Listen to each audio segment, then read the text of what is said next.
Good morning, family. It's such a privilege to be doing the last session with you guys on the baptism of the Holy Spirit. Before Mark will be preaching about it on Sunday. Now, this morning I'll be doing the appendix on page 921. It says, in the book of Acts, there are 5 accounts of the baptism of the Holy Spirit. Here we see how the believers were baptized in the Holy Spirit, as well as different manifestations or evidences of the baptism of the Holy Spirit. Now, I really want to encourage you to go and read this, pray about it, and read it thoroughly and think about it, because it's very important for every believer to be baptized in the Holy Spirit. Otherwise, he will be Usain Bolt jogging through life. He's meant to sprint, to break records, and that's what the Holy Spirit will do. It will give you the tools. It will equip you to live godly lives, spiritual filled lives, to be able to fight against the evil, to live according to God's will.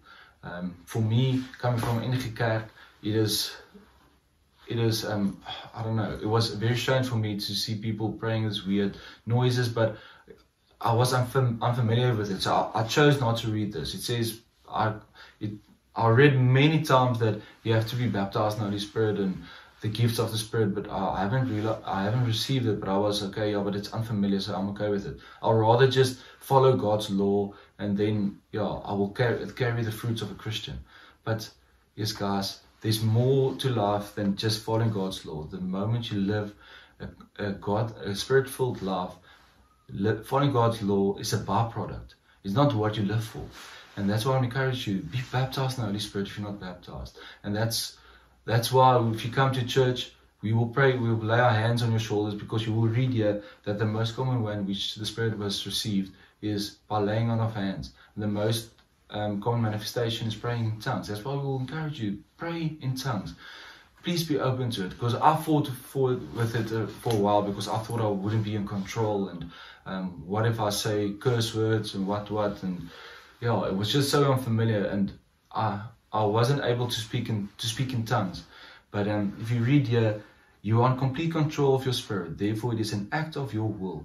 You choose to receive the Holy Spirit. So you won't be bubbling things that just noises. It is a godly language. Remember, it is a gift, not a reward. Don't be afraid that you will receive something that is false or evil. So be open about it, pray about it, and we will pray with you. So contact one of our leaders, and come Sunday to church in the Sunday evening, and we will pray with you, because I promise you, being filled with the Holy Spirit is godly, it's biblical. That's what Jesus came, for us to be filled with the Holy Spirit, to lead us to live a godly Christian life. And if I can just read the last section here on page 93, it says, being a spirit-filled Christian is much more than simply having had an experience of Holy Spirit baptism in the past. We are to live daily in the power and presence of the Holy Spirit, allowing Him to lead us. That's what we're here for, guys, to live according to God's will. So I want to ask you to pray about it, contact our leaders, and we will see you Sunday.